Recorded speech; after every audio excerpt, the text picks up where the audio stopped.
Maria moved through the diner with a practiced, weary grace. Each step on the worn linoleum floor was a testament to years spent on her feet, serving coffee, flipping burgers, and wiping down counters in this small-town American eatery. Her uniform, a pale blue dress with a white apron, was clean but faded, the fabric softened by countless washes. Her eyes, though, were the real giveaway. They held a deep, quiet tiredness, the kind that sleep alone couldn't fix.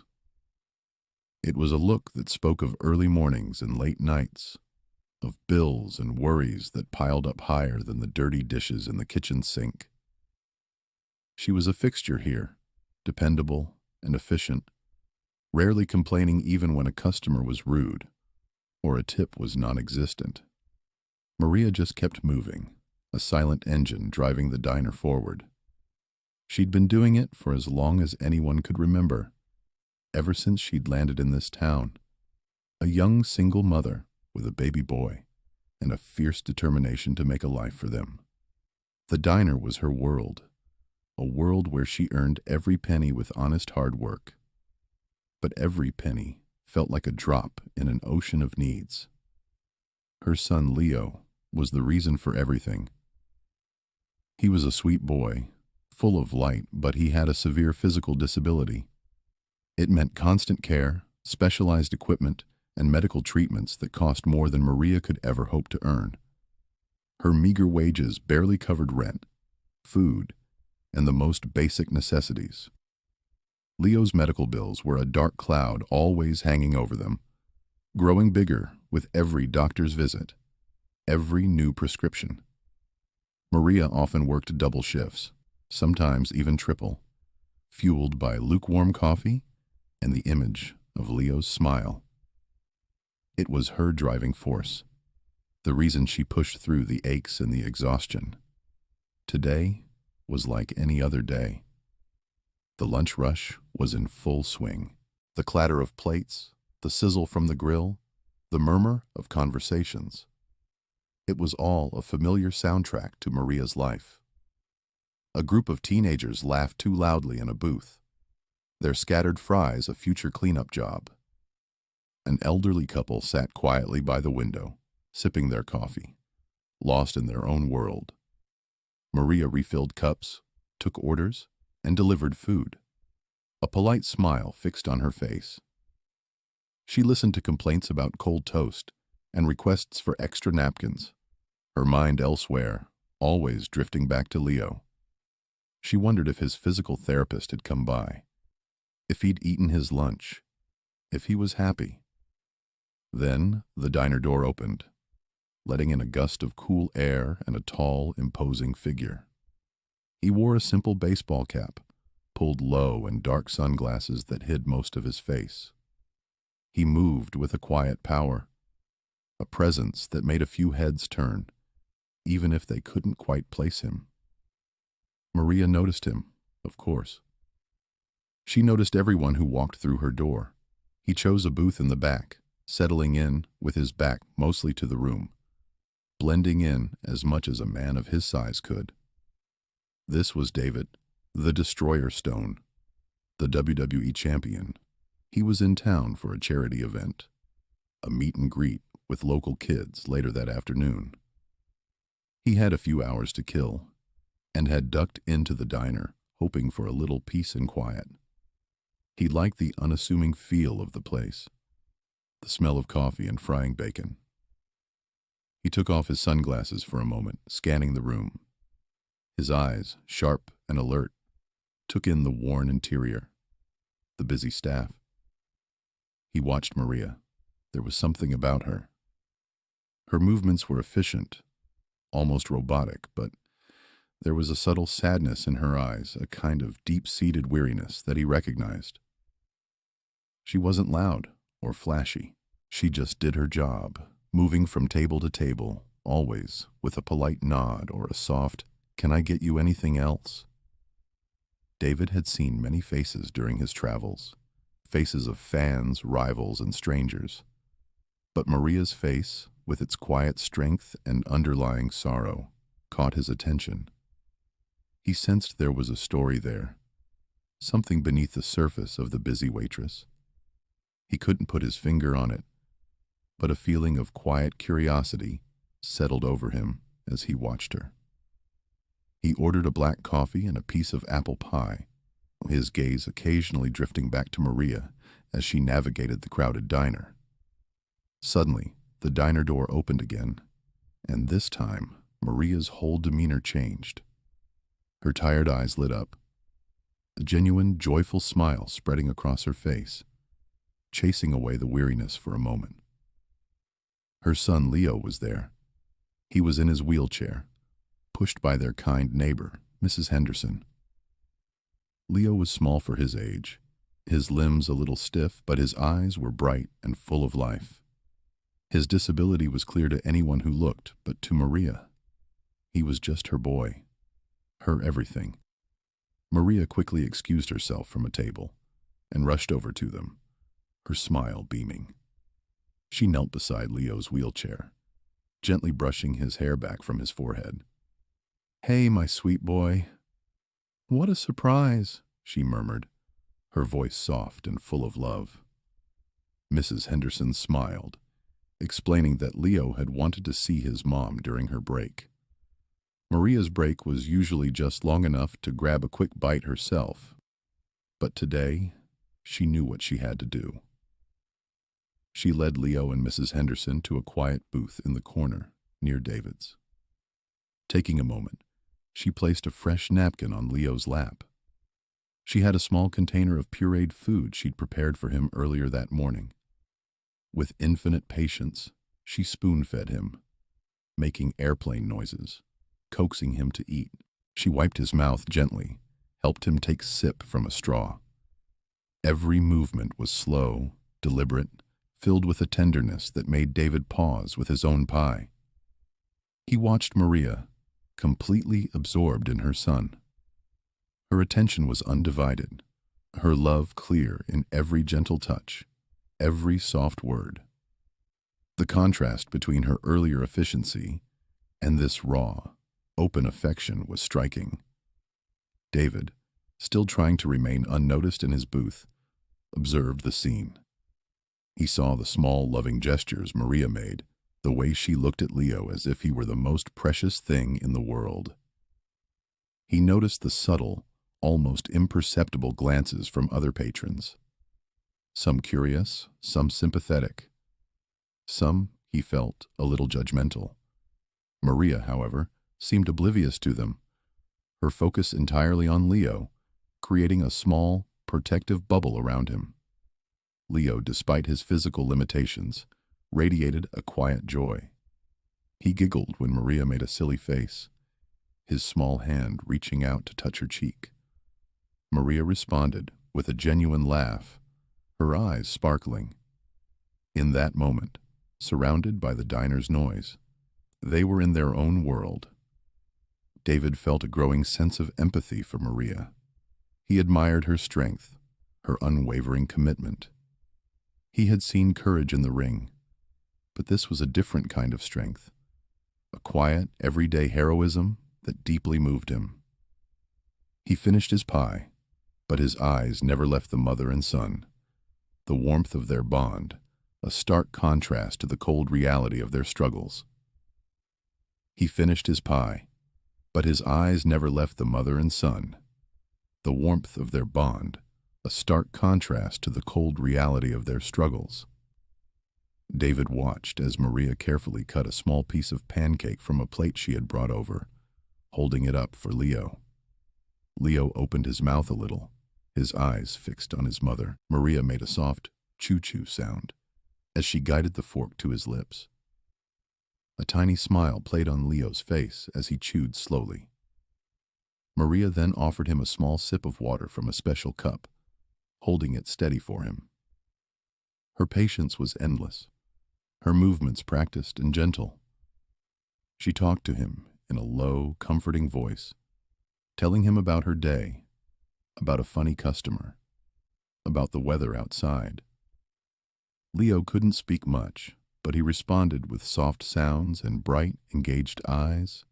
clearly understanding and enjoying his mother's presence. David realized he had been holding his breath, captivated by the simple, profound interaction. He had seen many displays of emotion, both real and staged, in his life and career. But this was different. This was pure, unfiltered love. It was a love that didn't ask for anything in return. A love that simply existed, strong and unwavering, in the face of what he now understood was likely immense difficulty. He noticed how Maria would occasionally glance around the diner, not with worry, but with a quiet vigilance, as if to check if anyone was looking at Leo in a way she didn't like. She was a silent protector, a fierce guardian. A couple at a nearby table, a man and a woman, were openly staring at Leo. The woman whispered something to the man, and he nodded, a slight frown on his face. Maria, sensing their gaze, subtly shifted her body, partially blocking Leo from their direct view. She didn't make a scene. She didn't confront them. She just moved, a silent shield for her son. David felt a surge of something akin to anger, but it quickly turned into respect for Maria's composure. She had clearly dealt with such looks and whispers many times before. It was a part of her daily life, a burden she carried with grace. Leo, oblivious to the subtle tension, suddenly let out a joyful sound, pointing a small, slightly crooked finger at a colorful picture on the wall. It was a drawing of a smiling sun. Maria immediately followed his gaze, her face softening. "Oh, you like the sun, sweetie? It's a happy sun, isn't it? Just like you," she said, her voice full of warmth. She gently took his hand and brought it to her lips, kissing his tiny knuckles. Leo giggled again, a pure, uninhibited sound that cut through the diner's usual clatter. For a few moments, the world outside their small booth seemed to disappear. It was just Maria and Leo, connected by an unbreakable bond. David found himself smiling faintly, a genuine smile that reached his eyes, a rare occurrence when he was in public and trying to stay hidden. He had seen people fight for championships, for fame, for money, but Maria was fighting for something far more fundamental, for her son's happiness, for his dignity, for his very existence.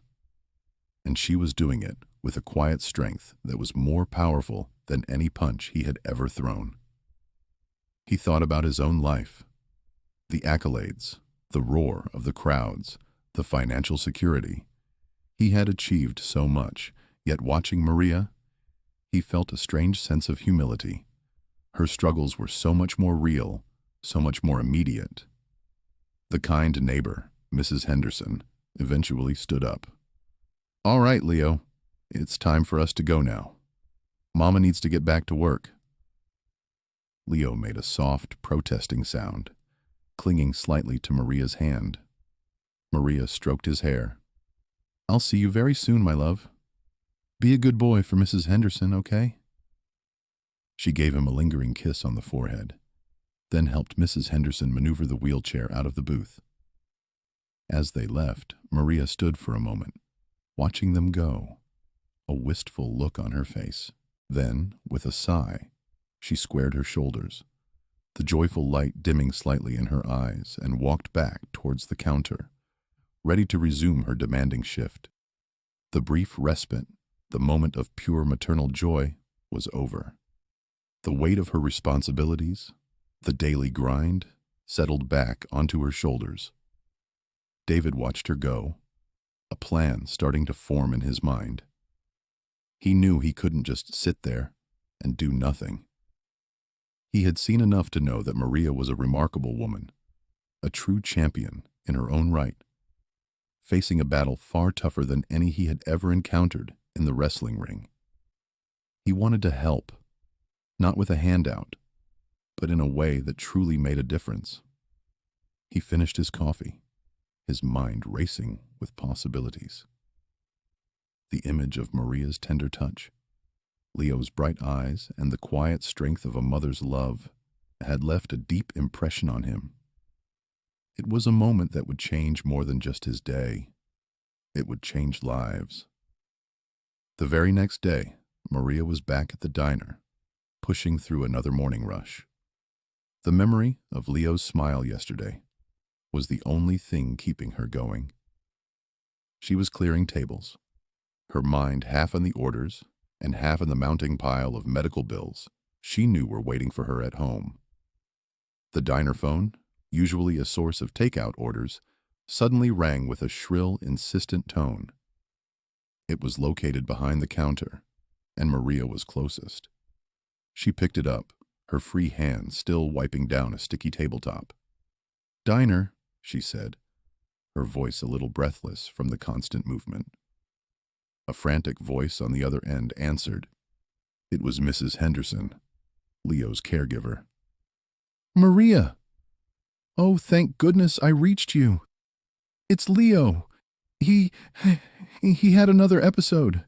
He's struggling to breathe. We're calling an ambulance now." Maria's blood ran cold. The plate she was holding slipped from her grasp, clattering loudly on the tiled floor, shattering into pieces. Every sound in the busy diner seemed to fade away, replaced by the frantic pounding of her own heart. "What? Leo? Is he okay? What happened?" Her voice was a terrified whisper. Mrs. Henderson was talking fast, words tumbling out. He started coughing really badly. Then his lips turned blue. The paramedics are almost here. I'm so sorry, Maria. I tried to keep him calm." Maria didn't hear the rest. Her vision blurred, and a wave of dizziness washed over her. She dropped the phone, not even noticing it hit the floor with a dull thud. Her hands flew to her mouth, trembling. Leo, her little boy, alone. "Maria! What was that noise? Clean that up." The manager, a stern woman named Brenda, barked from the kitchen doorway. She had heard the crash and was already annoyed. "Are you just going to stand there? We have customers waiting." Maria turned slowly, her face pale, eyes wide with panic. "It's Leo, Brenda," she choked out, tears brimming. He's had an emergency. I have to go. I have to go right now." Brenda crossed her arms, a look of exasperation on her face. "Maria, you can't just walk out in the middle of a shift. We're swamped. Who's going to cover your tables? This isn't a daycare, you know." The words hit Maria like a physical blow. She looked around the busy diner, at the impatient faces, the piled-up dirty dishes, the flashing order screen. She felt a sickening lurch in her stomach. How could she choose? Her job, the one thing keeping a roof over their heads and food on the table, or her son, who might be fighting for his life? The choice wasn't really a choice at all. "I have to go, Brenda," Maria said again, her voice firmer this time. Though still trembling, she started to untie her apron, her hands fumbling with the knot. "My son needs me." Brenda threw her hands up in frustration. "Fine, go. But don't expect these tables to be here when you get back. Or your job, for that matter." Maria didn't respond. She ripped off her apron, tossed it onto the counter, and ran out of the diner without looking back. She didn't even notice the man in the corner booth, the one with the baseball cap pulled low, who had been quietly watching the whole scene unfold. David had heard the crash, then Maria's hushed, terrified words, and the manager's harsh reply. He saw the sheer panic in Maria's eyes as she fled. Without a moment's hesitation, David discreetly signaled to his assistant, Mark, who had been sitting at a nearby table, pretending to read a newspaper. Mark, a former Marine with a calm demeanor and a knack for getting things done, immediately understood. David simply gave a slight nod in Maria's direction, then mimed a phone call. Mark nodded back, a flicker of understanding in his eyes, and smoothly exited the diner, blending into the street traffic. He knew his job: find out what was happening and fix it. Maria, meanwhile, was a blur of motion, rushing to the bus stop, her mind a whirlwind of fear and guilt. She called Mrs. Henderson again, her voice hoarse, trying to get more details, trying to reassure herself that Leo would be okay. The bus felt agonizingly slow, each stop an eternity. When she finally arrived at the hospital, her legs were shaking, and her heart was a raw, aching mess in her chest. She found Leo in the emergency room, hooked up to monitors, a small oxygen mask covering his face. His breathing was shallow, labored. Mrs. Henderson was sitting beside him, looking just as distraught. Maria rushed to his side, tears finally streaming down her face. She gently took his tiny hand, stroking his forehead. "My baby," she whispered, her voice breaking. A doctor approached them, a kind but serious expression on his face. "Ms. Rodriguez, your son had a severe respiratory event. We've stabilized him for now, but this is becoming more frequent. His lungs are just not strong enough to handle these recurrent infections." He paused, then continued, his voice gentle but firm. "We need to consider more aggressive treatment options. He needs specialized care, possibly a new type of therapy that's only available at a few facilities. It's expensive, very expensive, and it would mean a longer stay, possibly even a transfer to a different hospital." Maria felt her world tilt. More aggressive. More expensive. She looked at Leo, so small and fragile in the big hospital bed, and then at the doctor, who was talking about facilities she couldn't even imagine affording. The medical debt was already a mountain, and now it was growing into a skyscraper. Her heart sank, a heavy, cold dread settling deep in her stomach. How was she going to pay for this? She had just lost her job, or at least she probably had. Just as despair threatened to swallow her whole, a nurse came into the room. "Ms. Rodriguez, we've received some unusual instructions regarding Leo's care. A new room has been arranged for him upstairs in the pediatric intensive care unit, and a transfer to St. Jude's Children's Hospital is being expedited." The nurse looked a little bewildered herself. All the initial expenses seem to be covered, and arrangements for transportation are being made as we speak. Maria stared at the nurse, then at Mrs. Henderson, then back at Leo. Her mind struggled to process the words. St. Jude's? That was a world-renowned hospital, a place she had only ever dreamed of. And covered?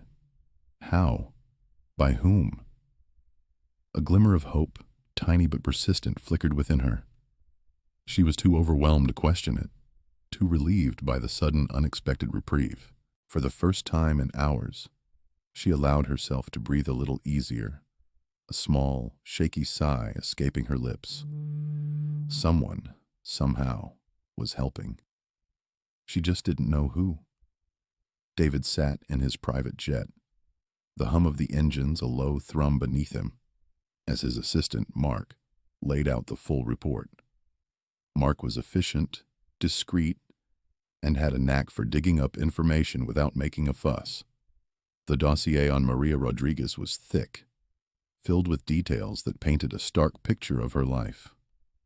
David listened, his gaze fixed on the endless expanse of clouds outside the window. He learned about Maria's early life, a childhood marked by more responsibility than joy. He heard about her parents, who had passed away too soon, leaving her to fend for herself from a young age. Every page, every detail, solidified the image he had formed of her in the diner. A woman forged in hardship, yet radiating a quiet strength. Mark detailed Maria's relentless work ethic, her willingness to take on any shift, no matter how grueling, just to make ends meet.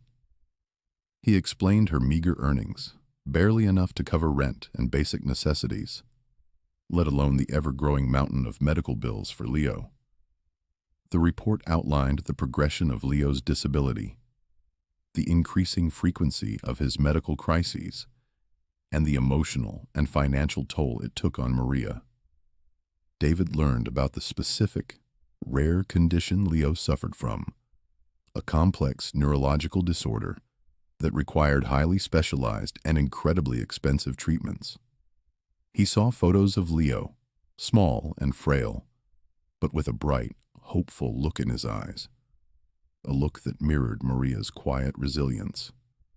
A personal connection began to form in David's mind. He remembered his own childhood, not riddled with the same kind of financial despair, but certainly marked by struggle. He'd grown up in a tough neighborhood, his father working tirelessly to put food on the table.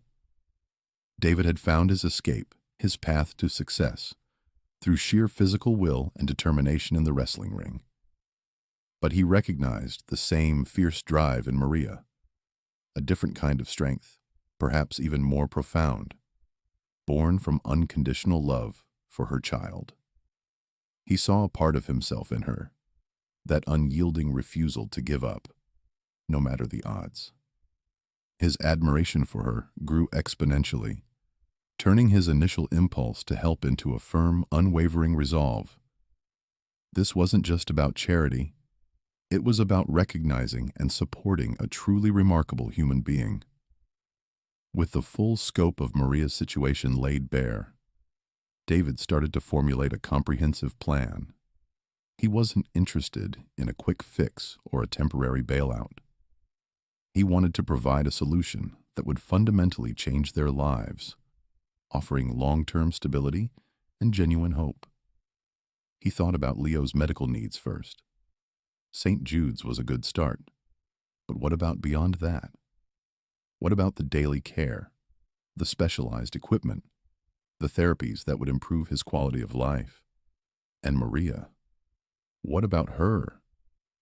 She needed to be freed from the constant grind, given the chance to breathe, to focus on her son without the crushing weight of financial anxiety. His team, a small but dedicated group of professionals, started working behind the scenes. Mark was tasked with coordinating with St. Jude's, ensuring Leo received the absolute best care available, and that every medical expense, past, present, and future, was covered. Another team member began researching accessible housing options, not just a house, but a home specifically designed to cater to Leo's unique needs, a place where he could move freely and safely. They looked into modifications for bathrooms, ramps, specialized beds, everything that would make daily life easier and more comfortable for both Maria and Leo. They also started exploring educational opportunities for Leo, programs that would foster his development despite his physical limitations, ensuring he had every chance to reach his full potential. Every step was taken with the utmost discretion. David was adamant that Maria should not feel like a charity case. He wanted the surprise to be genuine, impactful, and delivered in a way that preserved her dignity. The weight of his celebrity was something David constantly grappled with. He knew that any public gesture could be misconstrued, turned into a media circus. He didn't want his fame to overshadow the genuine intent of his actions. His goal was to empower Maria, to give her the tools and resources she desperately needed, without making it about him. He wanted his gesture to be perceived as a genuine act of kindness, not a calculated move for good press. He spent hours discussing with Mark how to approach Maria, how to deliver the news in a way that would be gentle, respectful, and truly life-changing. He wanted to ensure she understood this wasn't a temporary handout, but a committed investment in her and Leo's future. He knew the moment of revelation would be critical, and he wanted to get it just right. He wanted to see her relief, her hope, without making her feel indebted or overwhelmed by his presence. This was about them, not him. A few days later, Maria found herself back at the diner, a strange mix of relief and lingering worry swirling inside her. Leo was recovering well, much better than she could have hoped. The mysterious help, the seamless transfer to a better facility, the initial bills somehow disappearing. It was all a blur, a dream almost. She was grateful, profoundly so, but also a little unnerved by the unknown benefactor. Who would do such a thing, and why? She pushed these thoughts aside, focusing on the clatter of plates and the endless stream of coffee orders. The diner was her reality, a demanding one, but a reality nonetheless. Then the bell above the door chimed, and a hush fell over the usually noisy room. Maria looked up, tray in hand, and froze. Standing there, no cap, no sunglasses, was David the Destroyer Stone. His presence was like a spotlight in the dim diner, drawing every eye. A low hum of whispers started, patrons pointing, mouths agape. Maria felt a flush creep up her neck. She knew him, of course she did. Everyone did. But what was he doing here? And why was he looking directly at her? Her heart hammered against her ribs. David, a calm smile on his face, walked straight towards her table.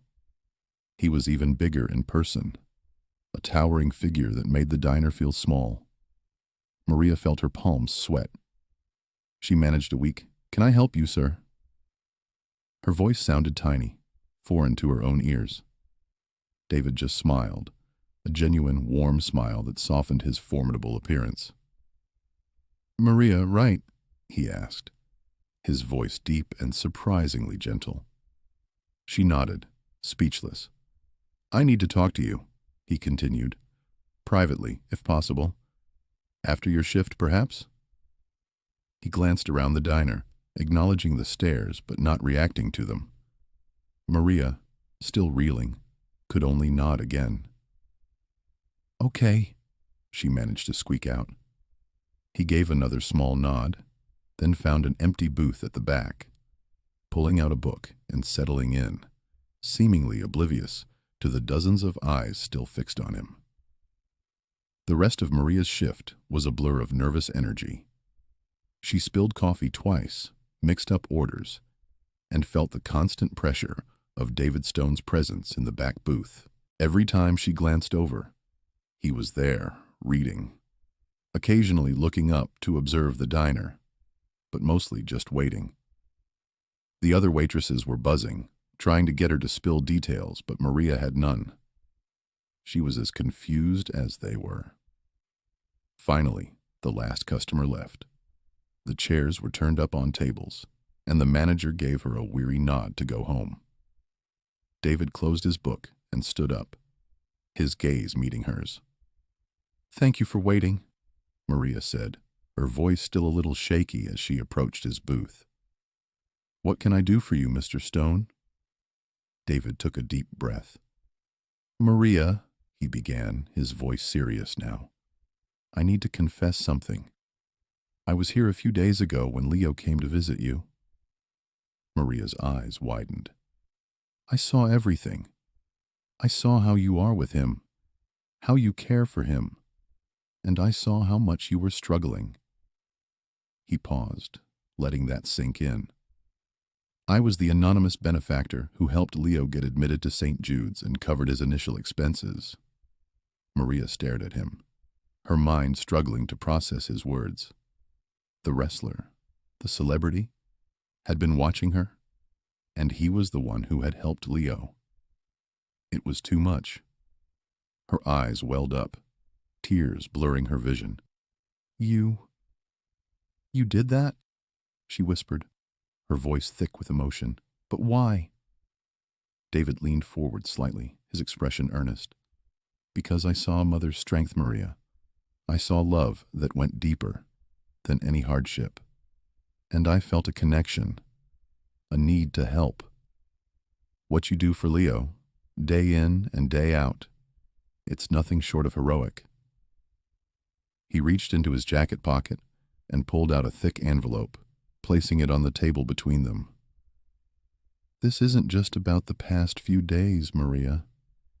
This is about Leo's future. And yours."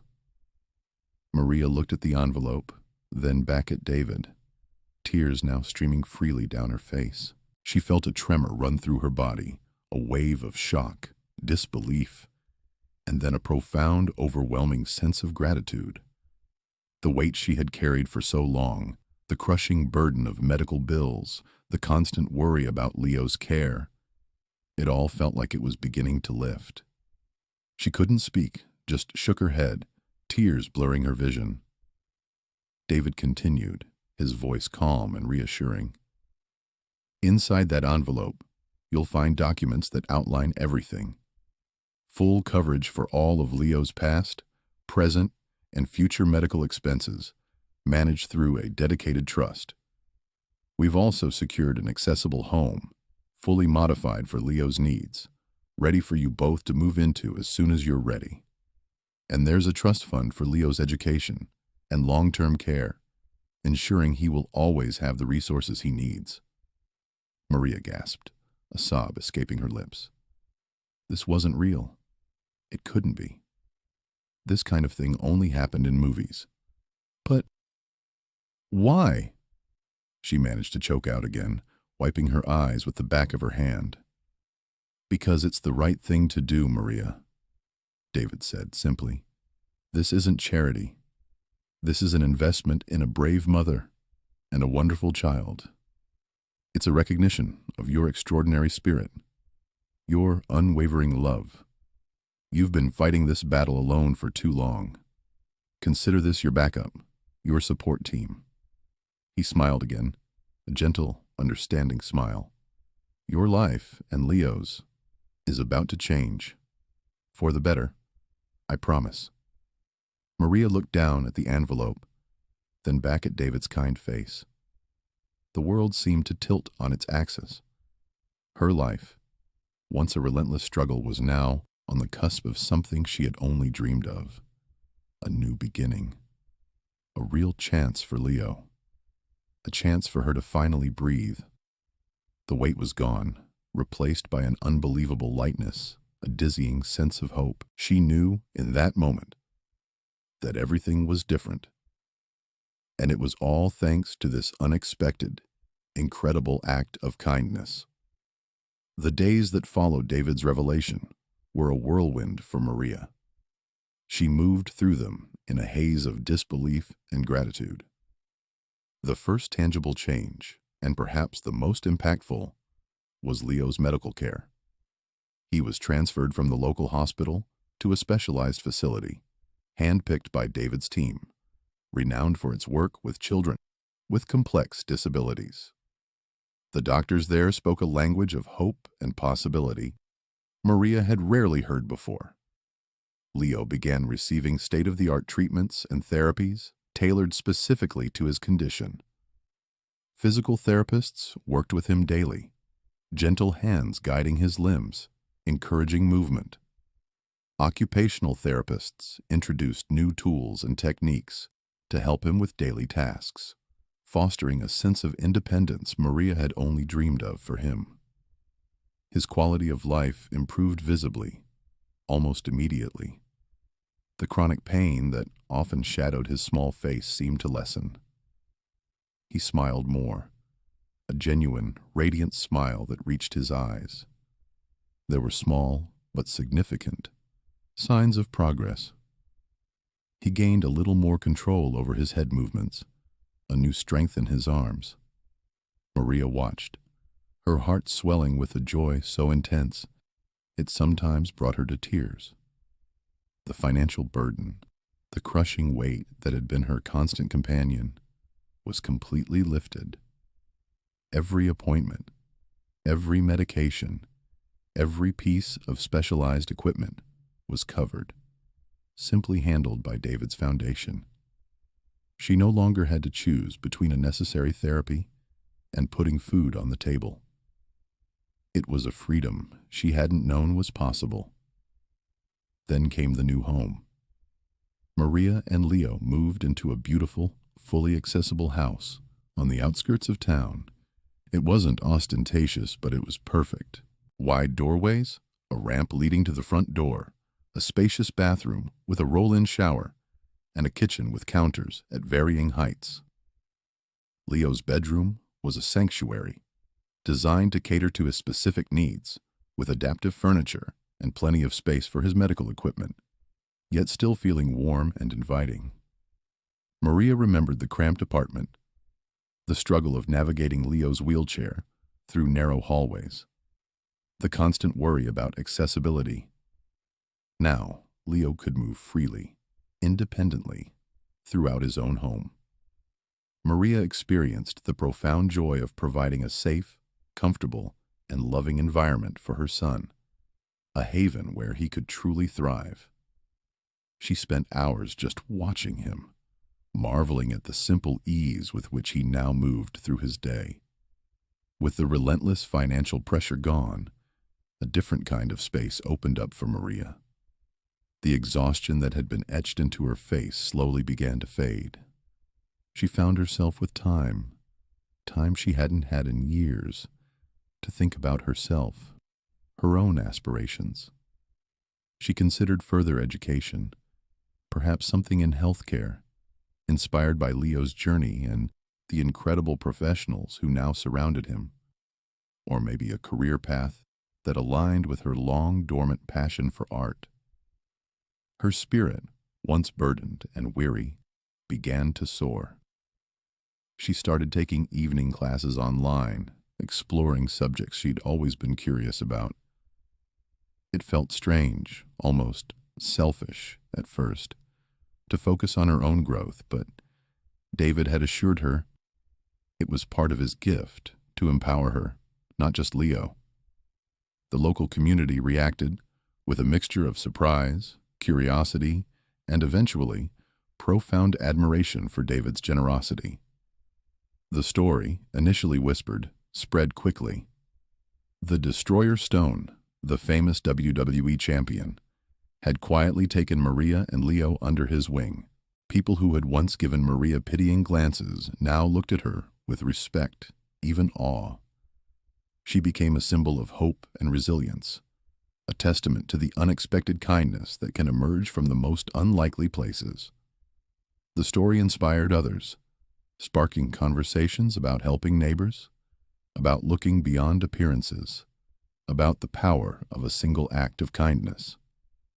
The diner, where Maria had worked tirelessly, saw a surge in customers, many coming just to hear the story, others to leave generous tips, hoping to pay forward the good fortune. David, true to his word, maintained a discreet but consistent connection. His team ensured that Maria and Leo were well supported, handling all the administrative details of the trusts and medical care. He would occasionally call Maria, not to check up on her, but just to chat, to hear about Leo's latest milestone, or to offer a word of encouragement about her own studies.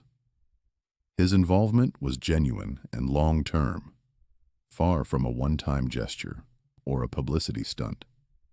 He found a deep personal fulfillment in witnessing their transformation. Seeing Leo's progress, hearing the renewed hope in Maria's voice, brought him a satisfaction that even the roar of a stadium crowd couldn't match. He had used his platform, his resources, not for fleeting fame, but to genuinely change lives. And in doing so, he found a new sense of purpose for himself. Maria, empowered by her experience, found her voice. She had always been quiet, focused on survival, but now, with the weight lifted, she felt a powerful urge to speak up. She started small, attending local support groups for parents of children with disabilities. She shared her story, not as a victim, but as someone who had walked through fire and found hope. Her words were simple, honest, and raw, resonating deeply with other families facing similar battles. She talked about the isolation, the financial strain, the constant worry, but also about the incredible love and resilience that fueled every parent. Her authenticity was her strength, and soon she was invited to speak at larger community events, then regional conferences. She became a passionate advocate, raising awareness about the challenges these families faced and the desperate need for better support systems, accessible resources, and understanding. Her message was clear. No family should have to endure what she had alone. David, inspired by Maria's newfound advocacy, realized his own potential to do more. His initial act of kindness had been personal, almost impulsive, but seeing the ripple effect it had created within Maria and the community, he felt a deeper calling. He decided to expand his philanthropic efforts formally. He established the Stone Strong Foundation, dedicated to assisting families with disabled children. The foundation aimed to provide financial aid for medical expenses, accessible housing modifications, specialized equipment, and educational support, mirroring the comprehensive help he had given Maria and Leo. He used his considerable platform, his celebrity status, not just to raise money, but to raise awareness. He spoke openly about Maria and Leo's story, always with their permission, highlighting the systemic gaps that left so many families struggling. His actions demonstrated to the world that true strength wasn't just about physical power in the ring. It was about compassion, empathy, and using one's influence to uplift others. He was transforming his wrestling legacy into a humanitarian one. The bond that had formed between Maria, Leo, and David evolved into something truly special, a genuine friendship. It was an unexpected connection, born out of a moment of crisis and a selfless act of generosity. David wasn't just a benefactor, he was a mentor and a friend. He continued to check in with Maria and Leo, celebrating Leo's small victories and offering encouragement whenever Maria faced a new challenge in her advocacy work. They represented the unexpected connections that can form when empathy and kindness bridge societal divides. Their story became a powerful testament to human goodness, proving that even in a world often focused on individual gain, profound acts of compassion can still change lives and forge lasting bonds. Maria, who once felt invisible, now had a powerful ally and friend who saw her strength and valued her voice. David, who had everything, found something invaluable in their connection, a deeper sense of purpose and fulfillment. Their story, once a local whisper, gained national attention. It began with a small article in a regional newspaper, then picked up by larger news outlets. Soon, Maria and David were being invited for interviews on national morning shows and featured in magazines. The media attention wasn't about sensationalism. It was about the profound impact of David's gift and Maria's incredible resilience. Interviewers were drawn to the authentic emotion, the raw honesty of Maria's journey from struggle to advocacy, and the unexpected kindness of a WWE champion. The narrative focused on the positive ripple effect of a single act of generosity, showing how one person's willingness to help could ignite a chain reaction of positive change. They spoke about the new accessible home, Leo's improved health, Maria's educational pursuits, and the Stone Strong Foundation's growing reach. The story resonated with millions, offering a much-needed dose of hope and reminding people of the good that still existed in the world.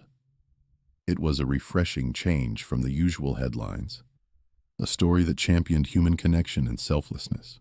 The story transcended a single event, becoming a beacon of hope for countless people.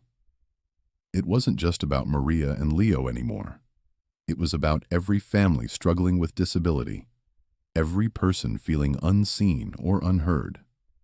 The narrative encouraged viewers and readers to look beyond superficial assumptions, to see the inherent dignity and worth in every person, regardless of their circumstances. It challenged people to consider their own capacity for kindness and to understand the profound difference even a small gesture could make. The message was clear and powerful. Compassion is not a weakness, but a strength, and it has the power to transform lives, build communities, and inspire a better future. Maria's journey, once a private battle, now served as a public testament to the enduring power of the human spirit when met with genuine support. David's actions proved that celebrity could be leveraged for profound social good, creating a legacy far more impactful than championship belts. Their combined story became a living example that genuine empathy, when paired with action, could truly change the world. It was a narrative that continued to unfold, inspiring new acts of kindness every day. Years later, the transformation in Leo's life was nothing short of remarkable. The continuous, specialized care, the therapies tailored to his exact needs, and the unwavering love he received allowed him to flourish in ways Maria had only dreamed of. He attended a specialized school where his unique strengths were nurtured, not just his challenges addressed.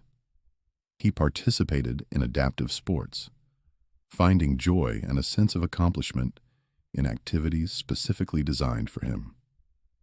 His laughter echoed through the accessible home David had provided, a home where every corner was designed to empower him, not limit him. Leo's progress wasn't just physical. His confidence grew, his personality blossomed, and he engaged with the world around him with an infectious enthusiasm. He was no longer just a boy with a disability. He was a vibrant, active young man living a full and meaningful life, a testament to the life-changing intervention that had come into their lives. Maria, too, had found her own fulfilled life. The crushing weight of financial worry lifted. She had the freedom to pursue her own aspirations. She went back to school, earning a degree in social work, driven by her own experience to help other families facing similar struggles. She became a passionate advocate for children with disabilities, her voice resonating with authenticity and empathy. Her story, once a private battle, now inspired countless others. She was no longer defined by the struggles she had endured as a waitress barely making ends meet, but by her strength, her resilience, and the profound impact she had on her community. Her joy was evident in her every action, in the way she spoke, in the way she interacted with others, a quiet but powerful testament to the transformative power of kindness. She had found her purpose, not just as a mother, but as a leader and an agent of change. David's foundation, the stone-strong foundation, had grown into a significant force for good. What started as a single act of kindness in a small diner had expanded into a nationwide organization, transforming countless lives.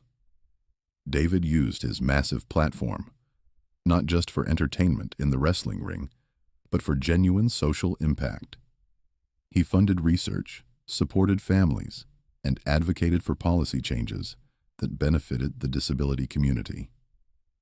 His act of kindness towards Maria and Leo had solidified his legacy far beyond championship belts and sold-out arenas. He was now known as much for his compassion and generosity as he was for his athletic prowess, proving that true strength lay in the ability to lift others up. He had found a deeper meaning in his fame, a way to channel his success into something truly enduring. The diner, the very place where Maria's struggles were most apparent, and where David had first observed her, had also seen its own subtle transformation. It became a quiet landmark, a symbol of where an incredible story of transformation began. While there wasn't a grand statue, a small, tastefully placed plaque near the booth where David had sat now commemorated the event. It didn't boast about David's generosity, but rather spoke of the power of observation and kindness, a subtle nod to the turning point in Maria and Leo's lives. It served as a daily reminder to the staff and patrons alike that unexpected kindness could emerge from the most ordinary places, changing lives in profound ways.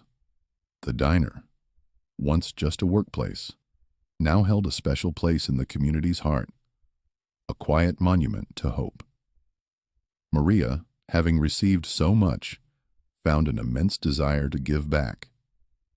She became a mentor to other single mothers, sharing her experiences and offering practical advice and emotional support.